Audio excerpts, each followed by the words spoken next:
Greetings and salutations, everyone. Welcome back to another episode of the Queuing Up Podcast. It's been a while, it's been a minute, and no one's fault but my own because shortly after the last episode, which was in like October 15th, 14th, 16th, somewhere in the teens, I actually had stuff happen in life. Don't worry, it's all good stuff, where I had to start planning how I want to propose to my girlfriend, who is now my fiance.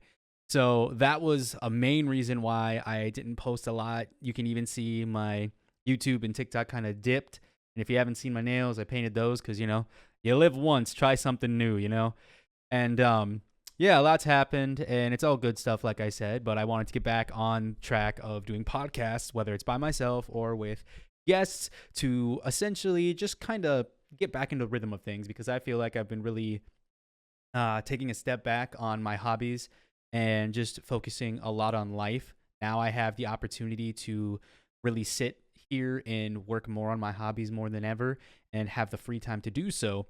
So I'm going to be here to talk about specifically the new set from Magic the Gathering. Magic the Gathering is my favorite card game. If you've been a fan of the show, if you listen to the show, it is my favorite card game of all time. There are other card games that are very fun. It's my favorite card game of all time. So much so that on my desk here, I usually have something card related, or I straight up have a Magic deck, which right now, if you're seeing this, I do have a Magic deck sitting within hand's reach, not arm's reach, hand's reach. And this one is, I think you say your name, Aelwyn Shield Maiden. It is the Lord of the Rings precon that I have upgraded, and it is by far one of my favorite decks out of the 20 something that I own. I think if I really sat here and had to rank them all, she might be in the top 5. She's one of the most consistent cards or decks that I play with. She is one of the most basically can change the game in one turn. Like, everything about this deck is good. I have seen that there's maybe 2 cards that I want to add to this deck. Basically what they are just artifacts that make my creatures stronger by like +1/+1 or +2/+2 and give them other abilities, stuff like that. It's human tribal. It's just humans. But besides me getting distracted, I want to talk about the newest set called Secrets of Strixhaven, coming out April 24th of this year. And as you can see, it is April 7th. So this is relatively new here. I'm breaking the fourth wall. I am doing this on the 7th of April. But the reason why I want to talk about this is because this set has been getting a lot of talk, not just because it's a new set of Magic or anything like that, because in my opinion, I have been burnt out from all the Magic sets coming out, because it feel like you don't even get 2 months to breathe before there's a new Magic set. I kind of do miss when they had 4 big sets and then they had smaller sets in between. These are like full, I think there's like 4 sets in like 3-month span or something crazy like that, because of Secret Lairs, Universes Beyond, the In-Universe. It's just crazy. But the reason why I want to talk about this set specifically, one, it has a new mechanic that is breaking the way Magic is played. And what I mean by that is it's not breaking it in the sense of like game rules or like it's cheating. No, it's making one card into multiple cards. What I mean by that is we've seen cards before where they are split down the middle, which means you can cast them for instant or sorcery, or rooms, which are enchantments. You can cast either side of the enchantment. We also have seen creatures from, I believe it is Throne of Eldraine. Throne of Eldraine was a set that was all about, what was it? It was all about like, I can't think of the word, but it was like princesses, fairy tales. It was all about fairy tales. So there was like fairies, dragons, all that. And they had this mechanic called On an Adventure, where you can either cast the creature or cast the adventure side, which if you cast the adventure side, you exile it, and you can cast that creature for its creature side from exile. It was really cool. It was a way to kind of like put a creature for later, kind of, make your opponents look at that card.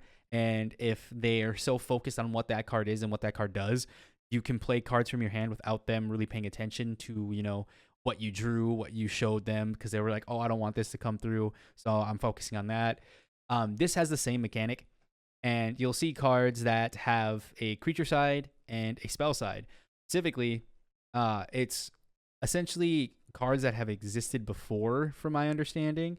For an example, there's one called Emeritus of Abundance. It is a 3-drop creature, 2 generic, 1 green. Creature is an elf druid and has 3 power and 4 toughness.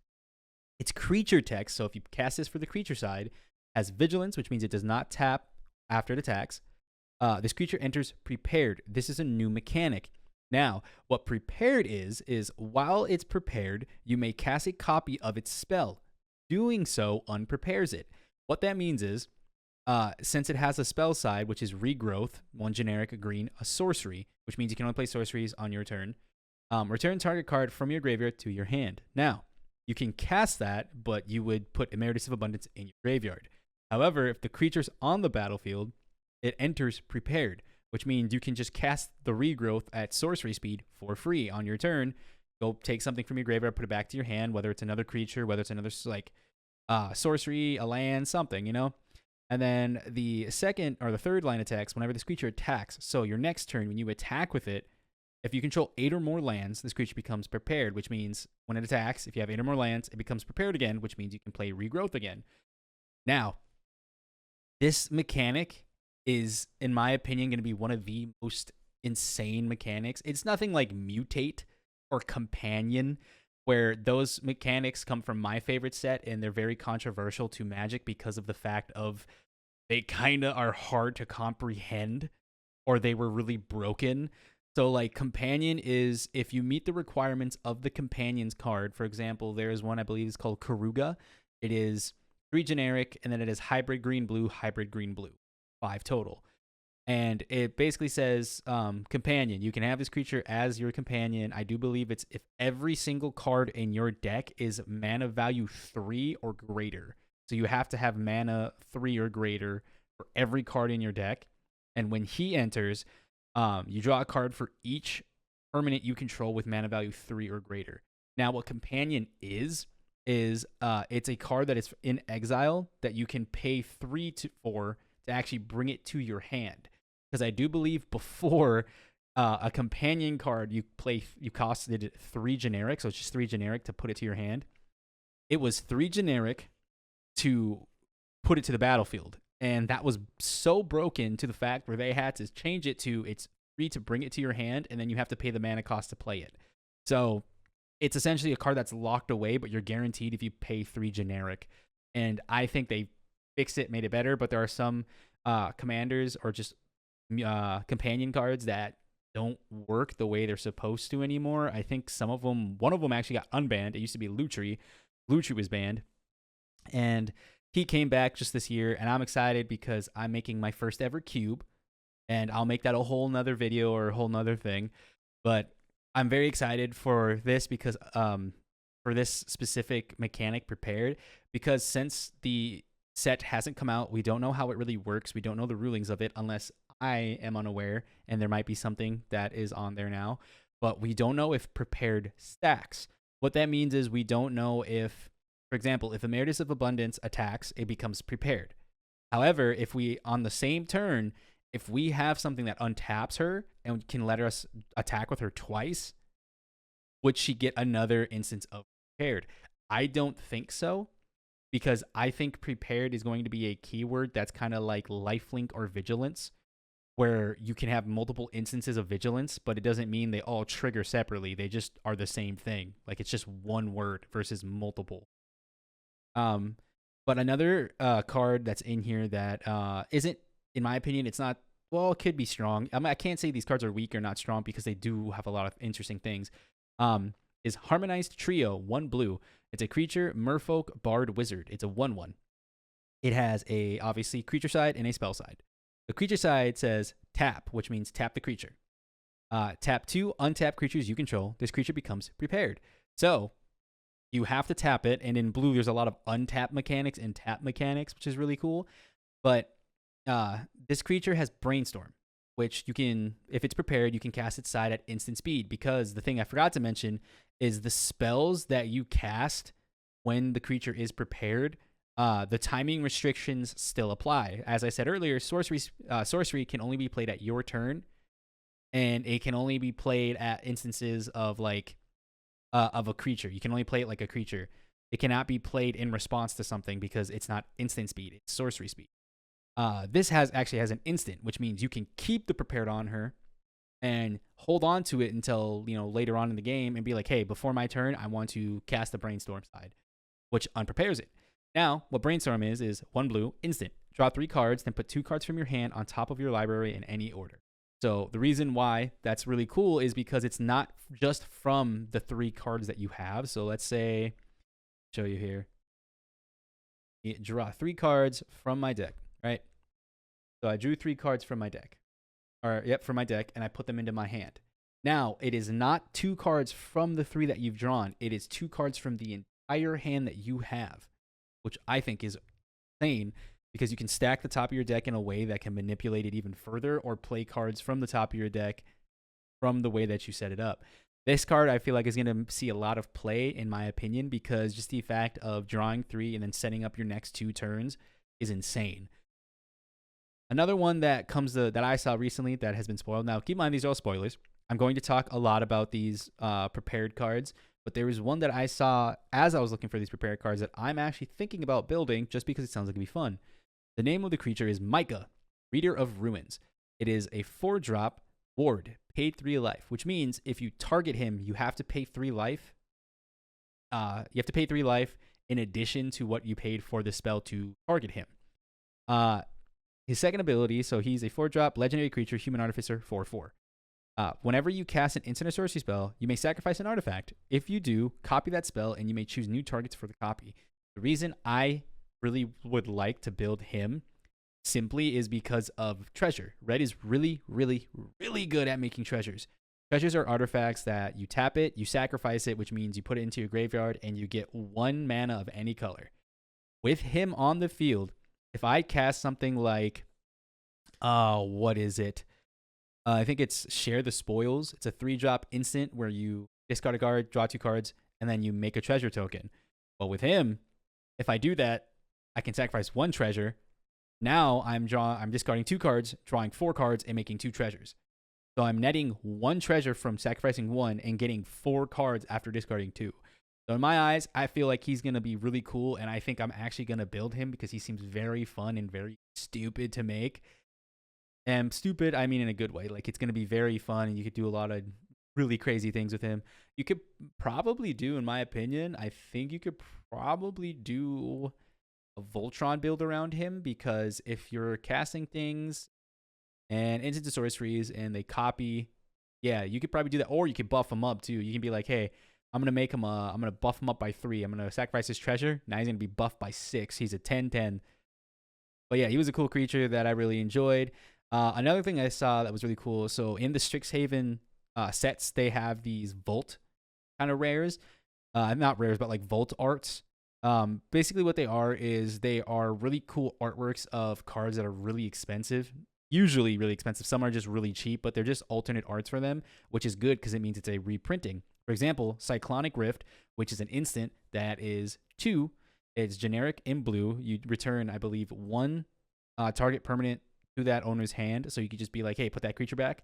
But it has an overload cost, where if you pay 7, 6 generic, 1 blue, you change the instant of, I think it's target to each.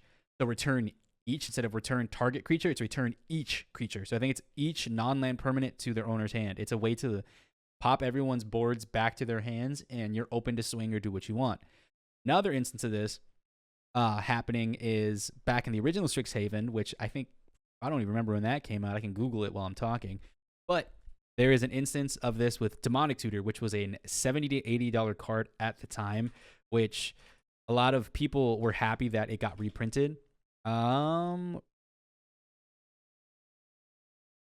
it is the original one, not Secrets of Strixhaven, just Strixhaven originally. Nope, Secrets again. Hold on. Strixhaven. The original one was released. It was Strixhaven, School of Mages. Was released on April 23rd, 2021. Really, it was only in 2021. We're just getting a new one 5 years later. That seems like, who would have guessed?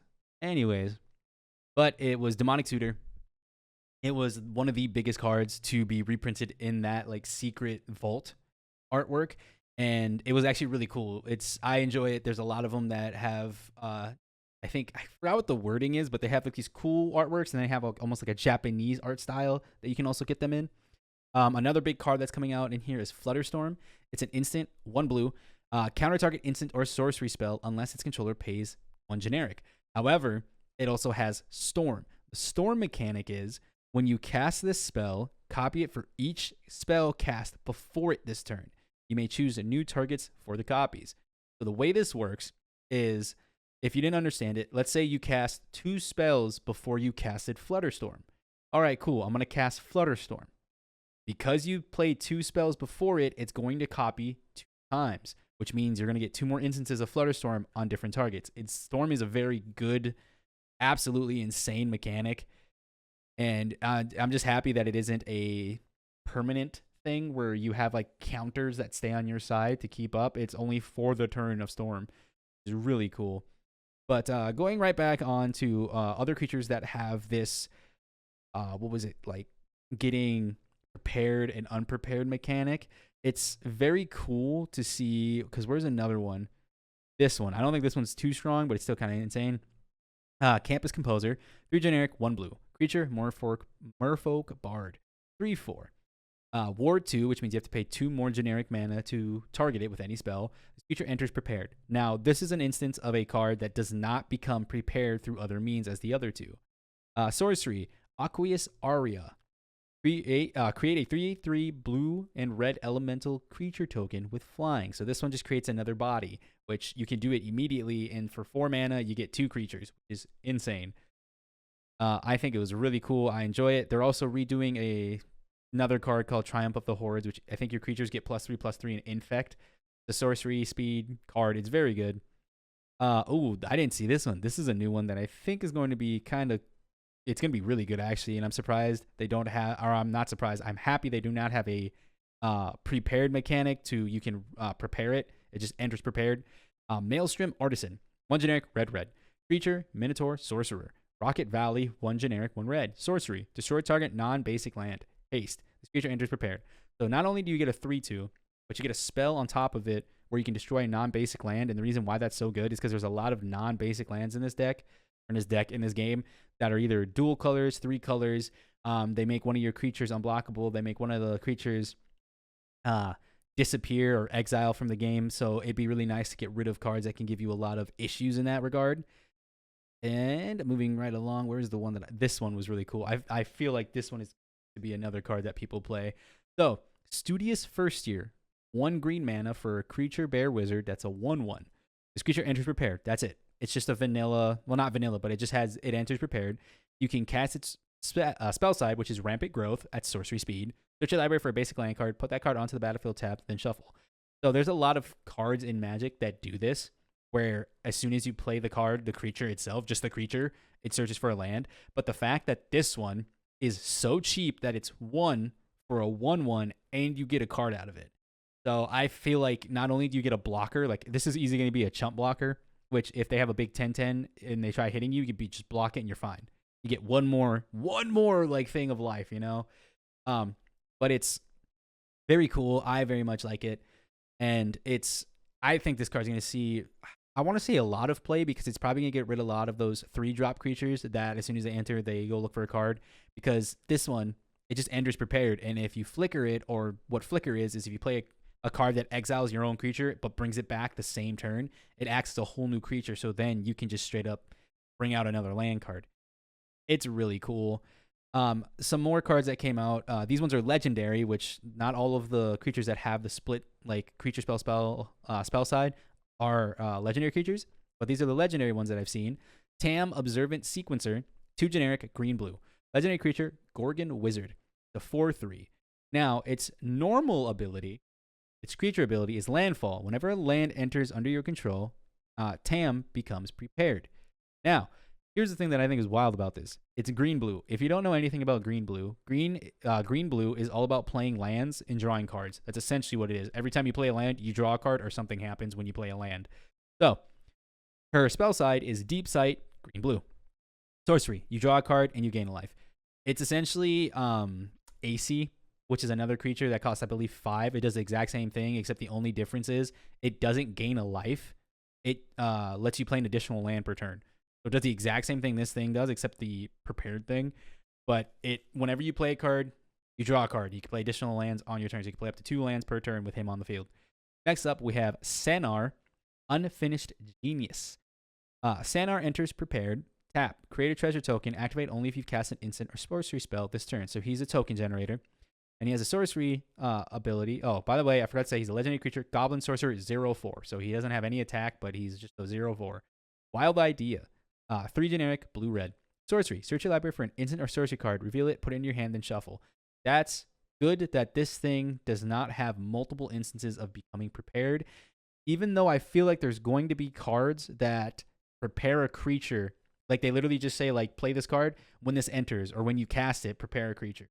So I think that's going to be a big thing. But the fact that for 2 mana, immediately when you play this guy, you can just right away go look for an instant or sorcery card, reveal it, put it in your hand. Because then you can create a treasure token with him, use that treasure token to play something, and then just keep going back and forth like that.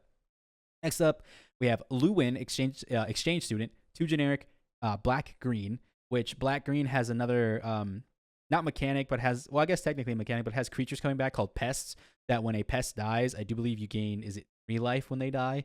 They're going to be disgusting, this entire set. But Luwin, Exchange Student, legendary creature, Elf Druid, 3/4. So she has her creature side and a spell side. Creature side says, when she enters, she is prepared, normal as a lot of these are. Exile a creature card from your graveyard, which this is whenever you want. You can just exile from your graveyard. Luwin becomes prepared, activate only as a sorcery. Oh, my bad. Not whenever you want, but as a sorcery speed, which is disgusting because it's just you're exiling from your graveyard. Pest Friend, it's not generic. It's hybrid, black-green, which means you can either pay a 1 black or 1 green. Sorcery speed. Create a 1/1 black and green pest creature token with whenever this token attacks, you gain 1 life. Oh, so they have a different mechanic on the pest now. Okay. That's actually pretty good because you're just giving up a creature card that might not do much. So this would be a good instance of playing the creatures that have when it enters, go look for a basic land. Guess what? You don't really need more basic lands. Cool. Just exile that. Now she becomes prepared. I'm gonna go create a 1/1. I'm gonna exile another creature card. I'm gonna make another 1/1. And in black and green, there's a lot of things that let you sacrifice things to benefit or to buff up. So green is really good at buffing, which means making the stats of either your power or your toughness go up, which either means you do more damage or you can take more damage. Makes it insane. And then having the pests too, there's other cards from the original Strixhaven back in 2021 where they quite literally say if a pest dies, if you create a pest, it's going to be disgusting. Next up, we have Kyrol, History Buff, Red-White. Legendary creature, Vampire Cleric. I was going to say Vampiric. Vampire Cleric, 2/3. Whenever 1 or more cards leave your graveyard, hero becomes prepared. Now, what his ability is, the sorcery side, is Pack a Punch. Hey, Pack a Punch, I just realized. 1 generic, if you're a zombies player, that's a machine that upgrades your guns. 1 generic, red-white. Sorcery, melee card. Put 2 +1/+1 counters on target creature. It gains trample until end of turn. Now, the reason why that's so good is because there's a lot of cards in red and white. Hey, goodness, gosh. Golly gee willikers. There's a lot of cards in red and white that have the mechanic flashback. Flashback is you can cast the spell from your graveyard, and it's either at a discounted price or it is at a price of what the card originally cost.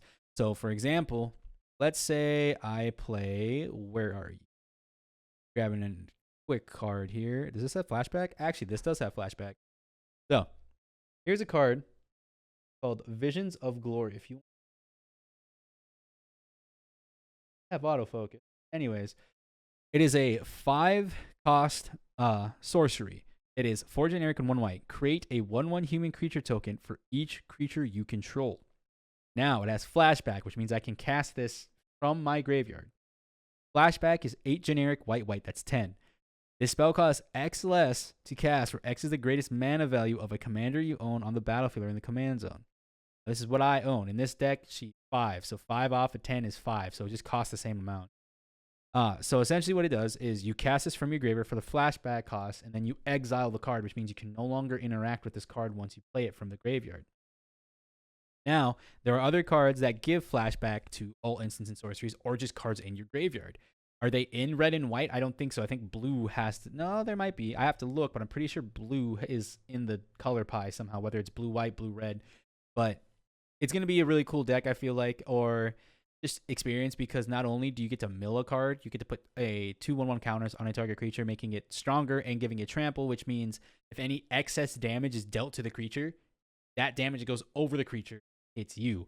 So imagine that creature having a shield. Instead of just hitting it and the creature dies, it pierces through the shield, killing the creature and going over to their owner. Really going to be a fun thing. I think one of my friends is going to build a cube out of this, and if he does, I feel like we're going to have a lot of fun with it. Next up, we have Abigail, Poet. Oh, this is interesting. Laureate. 1 generic, white, black. Legendary creature, Bird Bard. 2/3. Once again, a lot of these creatures, you're going to hear me talk about both sides. So if I have a different card that doesn't have that, I will tell you what it is. It is a flying. It has flying, which means only creatures with flying or reach can block it. Whenever you cast a creature spell, Abigail becomes prepared.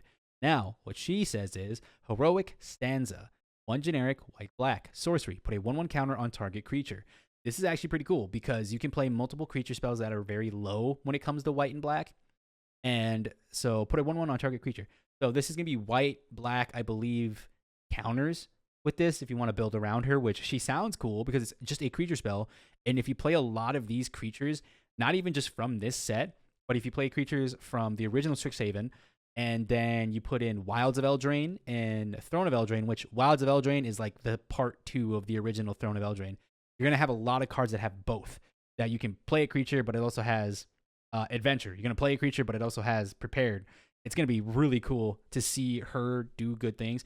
Even if you pull her, I think it'd be really cool to play like the limited format or play the pre-release with her. But yeah, she's really cool, and I think she has a lot of play. And real quick, we're going to go to a different card that I really think is going to be not a game changer, but another card that does the same thing as other cards, but is going to be more of these versions of this card. What I mean by this is there's another card called, I think it's Seagate Restoration. It does cost 7 for generic and then blue, blue, blue. You just have no maximum hand size for the rest of the game, and then I think you draw cards.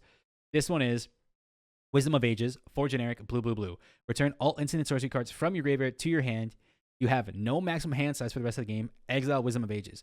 So when you have no maximum hand size, that means you do not have to discard down to 7 cards. You could just keep 40-something cards if you're playing Commander. You can keep 15 cards if you're playing a 60-card format. If you're in Cube and you're only playing 40 cards, you can quite literally have 15 to 20 cards. That's like more than half your deck. It's just going to be really cool seeing a lot of these cards do a lot of things.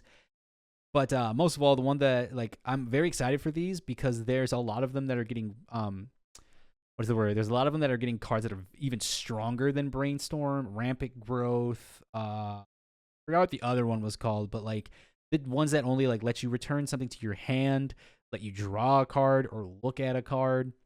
Because what was the other one? Let me see if I can find it. Regrowth, yeah. But there's going to be a lot of cards that I'm looking forward to that I feel like a lot of people are going to use and abuse in the just normal format.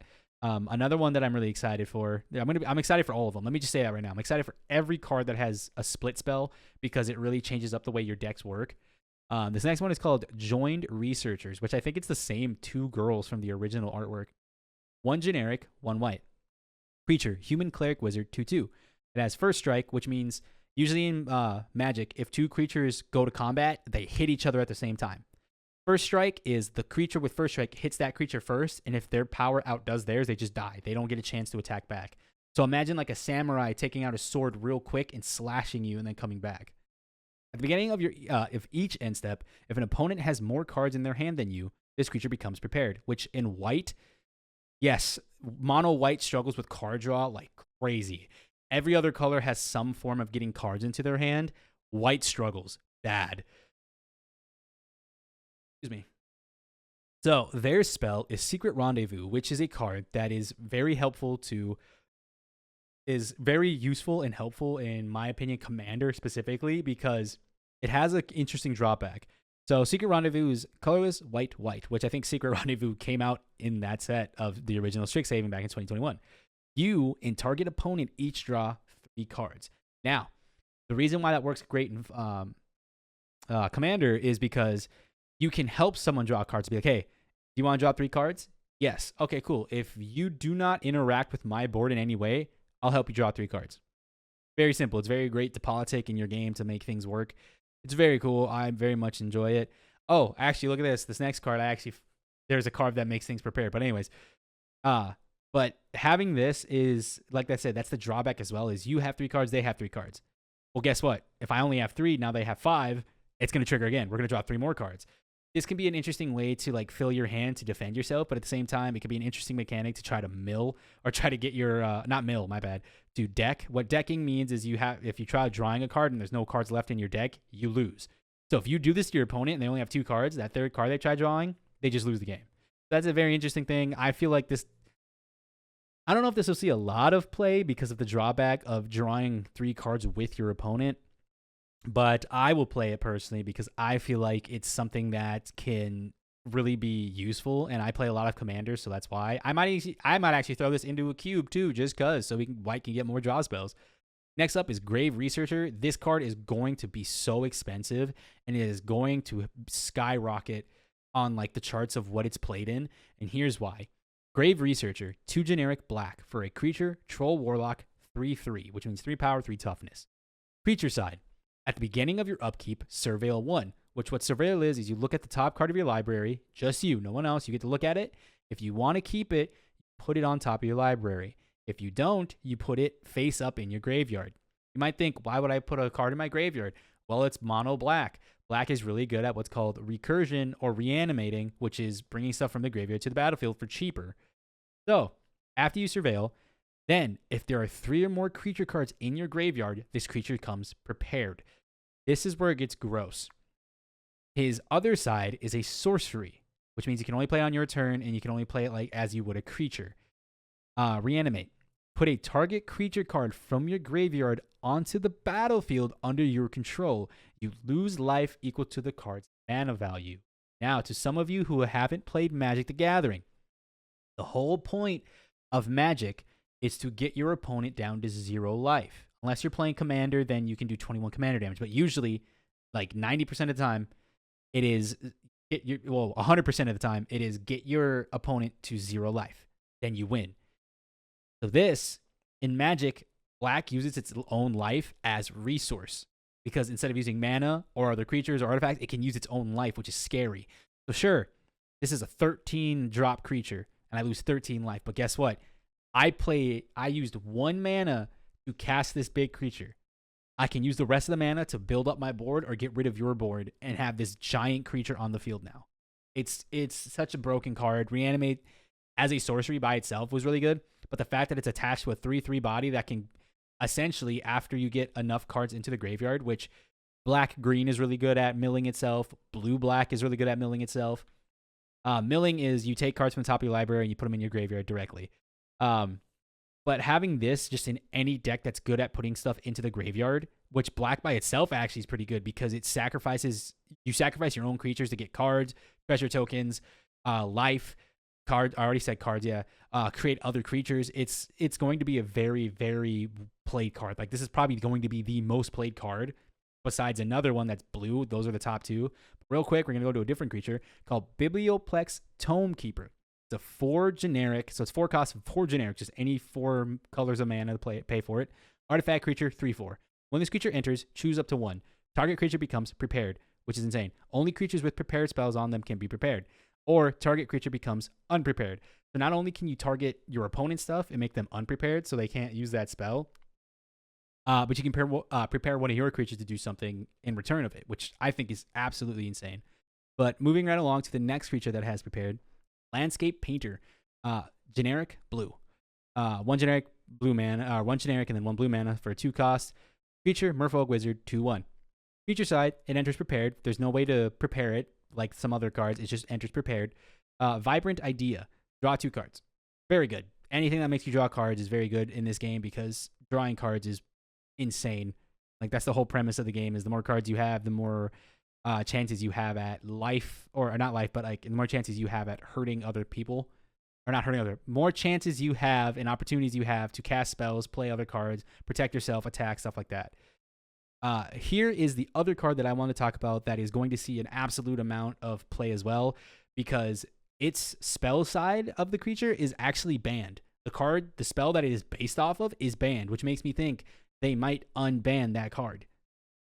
Because it's sure you draw 3 cards for 1, but at the same time, you can easily just errata it saying when you play it, exile it, and then you're good. Emeritus of Ideation is a 5 cost creature.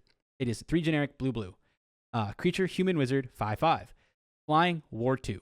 Once again, ward is you have to pay a certain amount in addition to the spell you cast. So if I play, let's say, Murder, which is 3 mana, I have to pay 2 more to target this creature specifically. So that's 5 mana.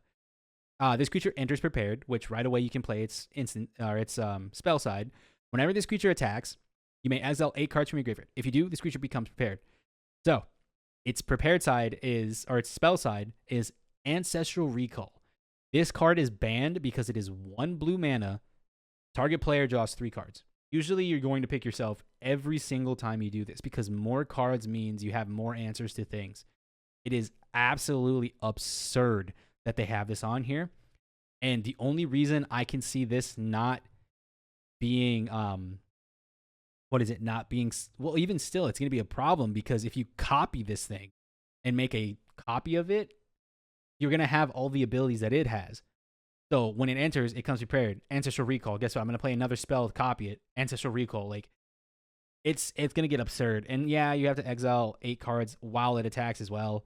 And it becomes prepared. But at the same time, it's like, it's just going to be a problem. And I think, goodness, out of the 2 of them, I think Emeritus is going to be more played than the Grave guy or whatever his name was. Because Emeritus of Ideation is just a stupid good card. Grave Researcher, the other one that has Reanimate, the one that you pay 1 black mana and then you lose life equal to what you're playing, he's going to have a lot of play as well. But if I'm being honest, I think drawing 3 cards over bringing 1 creature in and losing life is going to be, that's going to probably be the most played card in the entire thing is Emeritus of Ideation.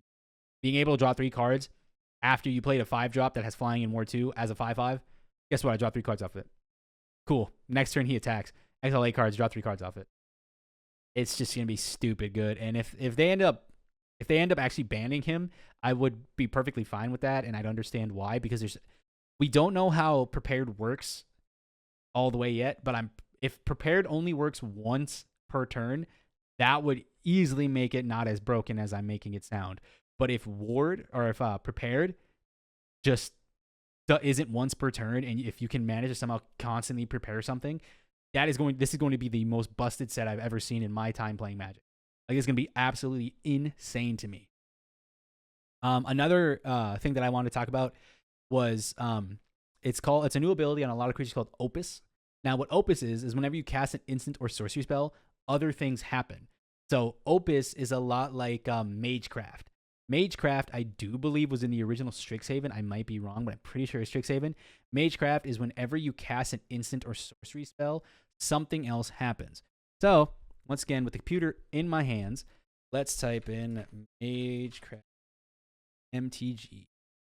Where did you come from? Yep, it was introduced in Strixhaven School of Mages. And what I think is crazy is this one is whenever you cast or copy an instant or sorcery spell. So you cast it. It's insane, right? So it's the actual text is Magecraft. Whenever you cast or copy an instant or sorcery spell, do something, right? Oh, it's kind of cool. It actually shows you what colors they're in. And once again, blue makes the most sense because it has the most spells. But it's basically what that is just you play anything. One of them was a dwarf. I think it's a dwarf wizard. Whenever you cast or copy a spell, you make a treasure token. Which the reason why that's really good is because treasure is just more mana, and there's like a lot of infinite ways to do that. When I mean infinite, I mean infinite. Like, you literally, there's 2 spells that one says copy instant sorcery, copy 1 instant or sorcery spell, play another one that copies it. They keep copying each other infinitely. You just get infinite amount of mana. It's insane. Then going back here, let's see, Strixhaven. There we are. So, for example, this is one that I saw that I'm really excited to play because it's insane. Its name is Color Storm Stallion. It is 1 generic, blue-red. Creature, Elemental Horse, 3/3. Ward 1, which means you have to pay 1 additional mana, generic of any color, to target it. Haste, which means it can attack right away. Opus. Whenever you cast an instant or sorcery spell, this creature gets +1/+1 to end of turn. If 5 or more mana was spent to cast that spell, create a token that's a copy of the creature. Now, the reason why that's gross, for example, if you have 4 mana, you play this, it's a 3/3. It has haste, you can attack right away. Well, before you attack, I'm going to be like, hey, I'm going to cast this instant to go look at the top of my library, look at it if I scry one, which scrying is like surveilling, but instead of putting the card to your graveyard, you just put it right back on top or the bottom, depending on if you want to keep it or if you don't. Play that, guess what? It's a 1/1, and now it can attack for 4. Or you can be like, oh, I'm going to play Colorstorm Stallion for 3. I have 5 mana left over. I'm going to go draw 3 cards with this 5 mana. I drew 3 cards. On top of the 3 cards, I make a copy of Colorstorm Stallion. So now I'm going to attack with 7 because I have the original copy. That is a 3/3 plus the 1/1/+1 because I casted an instant or sorcery. Now I have the copy of it.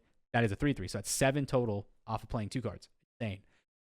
Another one of these Opus instances is going to be Molten Core Maestro. Creature, Goblin Bard. It's 1 generic, 1 red with Menace, which means you can only block this creature if you have 2 or more creatures blocking it. It's a 2/2, which it's going to die very easily. Opus, whenever you cast an instant or sorcery spell, put a 1/1 counter on this creature. So it does get bigger with each instant and sorcery. If 5 or more mana was spent to cast a spell, add mana of red equal to this creature's power. So if you keep casting spells and eventually he's an 8/8 and you cast an instant or sorcery that's 5 or more, boom, you now have 8 red mana off of it. I feel like he's actually going to be very good in a lot of just mono red decks because mono red really likes making mana off of playing other cards or doing other things. So I think he's going to be really good, and I'm kind of excited to see him. This one is pretty cool too. Mana Sculpt. It's essentially almost like Mana Drain, which is just 2 blue, counter target spell, and then at the beginning of your next upkeep, you get an amount of colorless or generic mana equal to that countered card's mana cost. So if I play a 5-drop instant, you counter it with Mana Drain. On your next upkeep, you get 5 generic mana that you can play around with during your first main phase. This is kind of like that. It's Mana Sculpt, instant, 1 generic, blue. It's an instant spell, which means you can play it whenever. Counter target spell. If you control a wizard, which more than likely you are going to, add an amount of colorless equal to the amount of mana spent to cast this spell at the beginning of your next main phase, which is pretty gross. It's Mana Drain for wizards. So if you have a wizard on your field at any point and you play this, you're going to get generic mana. Even after. So if I cast this and I have a wizard and you kill that wizard after the spell resolves, it still saw the wizard on the field as it was resolving. So you have to counter it, or in response to me casting it, you kill that wizard, because then it will not see the wizard on the field. It'll just counter the spell but give me no mana in return. It's like I said, this whole set is going to be just stupid. Like, it's going to be so dumb, and I'm so excited to play it. I'm so excited to get absolutely aggravated at this card or this deck and everything about it. But before I head out here, before I finish up this return episode that I'm so excited to talk about and head on or keep going with it, there is going to be 5 dragons. So is it 5? I think it is. There's 5 dragons that are within Strixhaven's lore, or 5 dragons. They're teachers. They're dragons that can talk because it's magic. Literally Magic the Gathering. They're magical dragons. So if you're surprised that dragons can talk, go play a different card game. I'm sorry.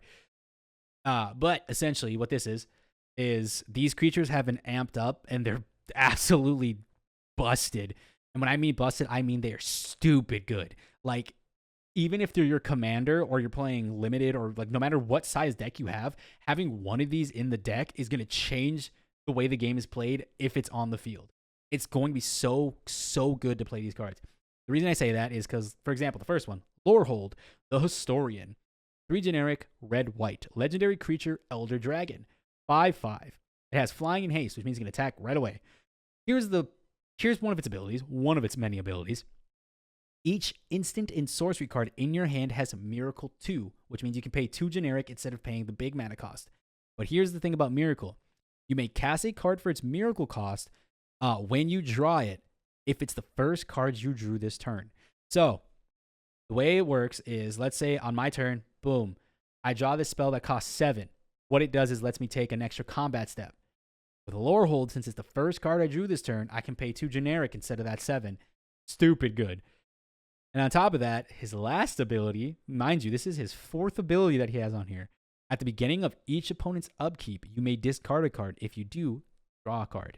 The reason that is good is because you can get rid of if you're like flooding with too many lands. I'm gonna put this land in the graveyard. I'm gonna draw this card. Cool. It still applies to what you're playing. So like if it's an instant, it's still, you can only play it at instant speed, sorcery on sorcery speed. But if on your opponent's turn you get an instant, that's 5. Guess what? I can only pay 2 now. Boom. Destroy the whole field. Like, what are we? That's so good. He is going to be easily one of the, all of them are good. No matter what dragon you pick, you're easily picking ones that just all of them are disgusting. I can't even explain to you how gross these dragons are. Because before, they were actually relatively good. These ones are great. The newer versions of them are great. So the next one is Witherbloom the Balancer, which is funny because what it does. It's 6 generic, black, green. You might be thinking, why would I want to play 8 mana to play this card? Why would I want an 8-cost commander? Here's the kicker. It's a legendary creature, Elder Dragon, much like Lorehold. It's a 5/5. Affinity for creatures. Now, what affinity is, this spell costs 1 generic less to cast for each creature you control. So if you have 6 creatures, he costs 2 mana. Want to know what black and green is good at making in Strixhaven strictly? Pests. Makes a lot of pests. These are tokens that can be generated from other cards. They can be created by other cards. There's one that when you play it, I think it's a 4/5 drop in original Strixhaven. I have to look. You make 2 pests. So for 5 mana, you're 3 creatures deep. This creature now costs 5. That's not by the way, that's not the end of it. Not even close. It has Flying and Death Touch, which Death Touch, if it deals 1 damage to a creature, that creature dies. It's stupid good. Instant and sorcery spells you cast have affinity for creatures. Excuse me. Once again, this one is affecting how much the mana you spend on creature or spells, like instant and sorceries, are if you have more creatures. So if you have 6 creatures, Witherbloom costs 2. Your instants and sorcery spells now cost, if they're 8 or less, essentially whatever the colored mana is. So if you have one that costs 7 generic and 1 white, it costs 1 white. If you are 2, it costs generic 1 white, just 1 white if you have 6 creatures. The fact that your instants and sorcery spells cost less depending on how many creatures you control is stupid. And I'm so excited to see. I'm going to pick up one of each of the dragons just to have in my personal collection, because I think I do own one of each of them from the original Strixhaven in my other commander decks that I play. They're not my commanders, they're just in the deck. But like, we're already 2 deep, and so far it's just, they're absurd because there's 5 total. Next up is Silverquill. Is it Disputant? I think it's Disputant. Yeah, the Disputant. 2 generic, white, black. Now, I do believe this is the most, or the least expensive one, but is probably one of the most disgusting ones. It is a legendary creature, Elder Dragon, 4/4. Flying and Vigilance. Vigilance means it does not tap when you attack. So in Magic, when you attack, you tap the card. This just stays up straight. Next, it has, now this is the one that does not have 4. Whereas the other ones, the other like 2 that we went over had 4 abilities. This one has 3. So Flying Vigilance, that's 2. Next, each instant and sorcery spell you cast has Casualty 1, which what Casualty 1 is, as you cast this spell, you may sacrifice a creature with power 2 or greater. You do, copy the spell, and you may choose new targets for the spell, or for the copy. That's disgusting. So the first one lets you play big spells for cheaper, for 2 generic. It's guaranteed 2 if you draw it on your first hand, right? And then you could draw a card, discard a card. Disgusting. 2, the second dragon, Witherbloom. The lore hold is really good, but Witherbloom, the black-green one, cost, I'm always going to try to make it cost 2 or 2 generic, or not 2 generic, no, 1 black, 1 green. Spells, and instants and sorcery spells you have affinity for creatures if he's on the field. So it makes all of your instant sorcery spells instantly less, and you don't have to pay, hopefully you don't have to pay generic mana at all. You're just paying the colored mana, which is insane. This one lets you copy. And in white and black, you make a lot of really, like, you make a lot of tokens. And you can just, hey, I'm going to Village Rites. Cost 1 black. I'm going to sacrifice a creature. Draw 2 cards. Guess what? I'm going to copy it by sacrificing another creature. So I'm going to sacrifice 3 creatures. I'm going to get 6 cards out of it. Insane. And it's just, It's so cool. And I think Casualty came out, I might be wrong, but I'm pretty sure it came out 2 years ago. I might be wrong. It might be even older. Let me Google it while I'm talking. But the fact that all your instants and sorceries, like even Wrath of God, because if you get countered, you can, because as you cast it, you're going to sacrifice it because it's a guarantee if someone counters the original spell, you have a copy for the backup to do it anyways. When did Casualty? I'm pretty sure, I can't remember the name of it. Casualty. Come out in Magic the Gathering. Capenna, that's what it was. Streets of New Capenna. I was thinking of the other one. Is it not Duskmourn? I gotta look up the sets, but yeah. But yeah, it came out in April 2022. It is a signature mechanic for the Maestros family, blue, black, red, acting as an optional additional cost that allows players to sacrifice a creature to copy instant or sorcery spell. Yeah, and then it's how it works is you cast a spell. With Casualty, you may sacrifice a creature with power equal to or greater to the number specified. So if you have like Casualty 4, you would need a creature with 4 or higher, power 4 or higher to copy the spell. Still so good. Like that ability is so good. But yeah, that's only 3 of the 4. So far, if you're seeing like, and if you're seeing a not a rhythm, if you're seeing a pattern, each one of these dragons does something with instances and sorceries. It's absurd. First one has Miracle cost 2 generic. If it's the first card you've drawn on your turn, on each turn, by the way. So it's not just your turn. If I draw one card, or if I draw any cards and the first one is an instant or sorcery spell on your turn, I can cast the instant for cheaper. 2, affinity for creatures. All your instant sorceries cost less, generic mana less, depending on how many creatures you have. So all you have to do is pay the colored ones, like the colored mana, or pips is what they call them, the pips. Silver Quill, you can copy it. You just need a creature with power 1 or greater, which you make so many tokens that are just 1/1s in white and black. It's going to be disgusting. Next up is Prismari, the Inspiration, which I think you're the second highest. Yeah. 5 generic, blue, red. Prismari, the Inspiration, 5 generic, blue, red. 7 mana total. Legendary creature, Elder Dragon, 7/7. I do believe it is the strongest, biggest like power and toughness wise, because the last one was 4/4. I do believe the other one's a 5/5. Lorehold is a 5/5. Witherbloom is a 5/5. Silverquill is a 4/4. Prismari is a 7/7. It is by far the biggest one. It has flying.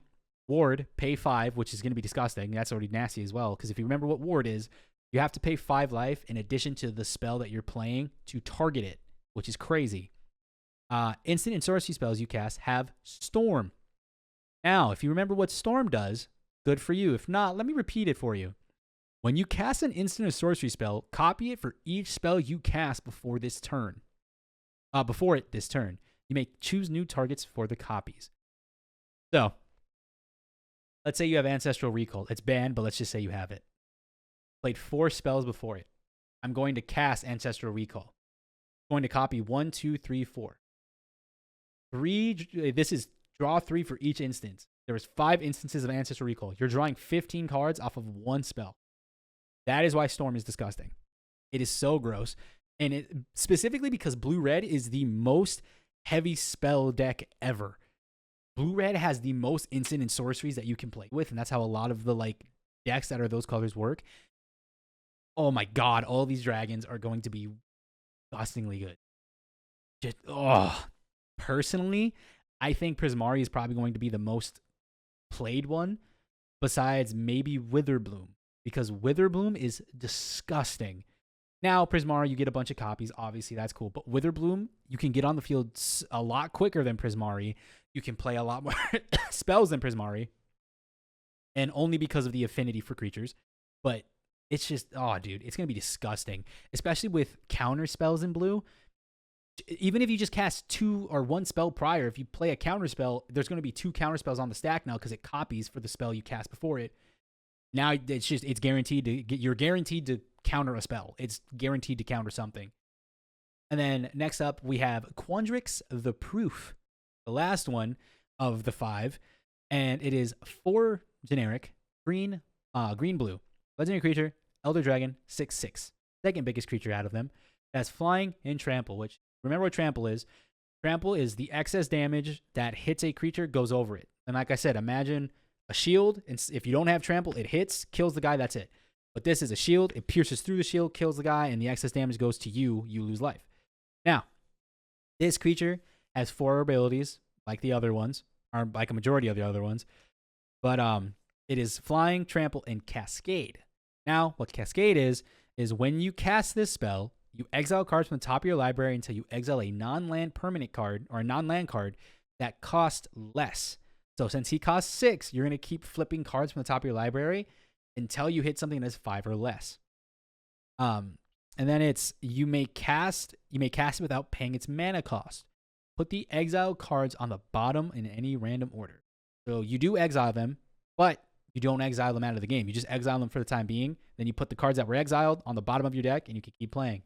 Now, once again, you've noticed the theme. You notice there's a pattern. Here's the last part of him. Instant and sorcery spells you cast from your hand have cascade. So it's only ones from your hand still. If you cast a 5-drop instant, you can go play something 4 or less. You're playing 2 spells, roughly. You're paying 2 spells for each instant and sorcery you play. That is disgusting.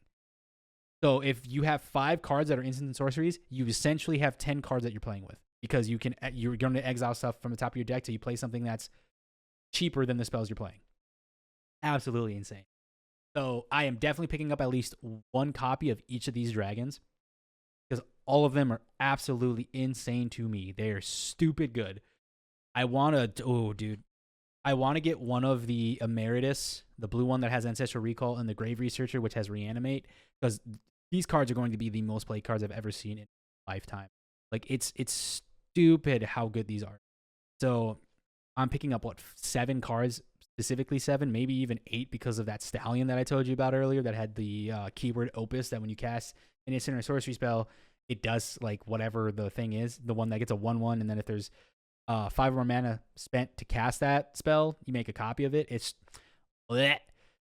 But overall, every single one of these cards in this deck is going to be easily making any deck stronger. Easily making any deck strong. Whatever, if it's monocolored, multicolored. I think it's only dual colors in this deck. I don't think there's any tricolors in this set. I think it's only dual colored cards. But it's going to be just an absolute slugfest. Excuse me. And then they do actually, they're actually reprinting some cards that do need really good reprints. It is going to be 5 of the dual colored lands, such as Sundown Pass, Storm Carved Coast, Shattered Sanctum, Dreamroot Cascade, Deathcap Blade. The reason why these lands are so good is, 1, they are dual colored. They enter tapped, which means you cannot use them unless you have 2 or more other lands. So if you have plays turn 3, it'll enter untapped if you have 2 or more lands. Very good. Very good cards. The Sundown Pass is red-white. Storm Carved Coast is blue-red. Shattered Sanctum is white-black. Dreamroot Cascade is green-blue. Deathcap Blade is black-green. So they have 1 for each one of the dragons. Absolutely insane. There's a new spell here that might as well look at some of the spells that I really didn't know about because I'm looking at a spoiler page. What is this one? It's a colorless spell. Together as 1, 6 generic. Sorcery, Converge. Target player draws X cards together. Wait, what? Target player draws X cards. Together as 1 deals X damage to any target, and you gain X life, or X is the number of spells, or of colors of mana to cast this spell. Huh. Oh, so Converge is a new mechanic, I believe, as well, where it's going to do something, and depending on how, what it does is how much mana is spent to cast it, or how many different colors are to cast it. So if you use all 5, you're going to do something 5 times. So, or deal X damage, 5 damage. But yeah, this is what I think is really cool. I am very excited to play this set. I might actually do re-release. I'm thinking about it. I might do it because it seems like it's going to be absolutely cool to me. What does this one do? Okay, it's not too bad. It just blinks, but anyways, those are all the cards that I want to talk about today from this set specifically. And might as well, before we head out here, what is this doing? The new creature, green, the rare, it's 2 green, or it's 2 generic, so 4 mana altogether, or green. Depends on how you want to play it. Because that's a weird mana symbol. Yeah, I'm pretty sure it's a hybrid color, so either 2 generic or a green. You can just pay green. Trample and Reach. Converge. This creature enters the battlefield with a 1/1 counter on it for each different color of mana paid to cast it. Whenever you cast a creature spell, this creature enters the battlefield. That creature enters the battlefield with X 1/1 counter that where X is the mana, or is equal to the number of different colors of mana you paid to cast it. What's this one? Because this one's also in Japanese. One generic black. End of the hunt. Black sorcery uncommon. Target opponent exiles a creature or planeswalker they control with the highest mana value among creatures and planeswalkers. That is disgusting. A black exile spell. That's gross. But yes, I want to say thank you guys so much for being so patient with me. Thank you so much for listening. I do appreciate each and every one of you sticking around with me, and I do hope to get more of these episodes just out, pushing, and do its own thing, right? But all that being said, thank you so much for watching. I hope to keep going with these. I'm going to do a lot more Magic, One Piece, stuff like that, because I'm really excited to talk more about these different cards and things like that. But as always, I'll catch you guys in the lobby the next time you decide to queue.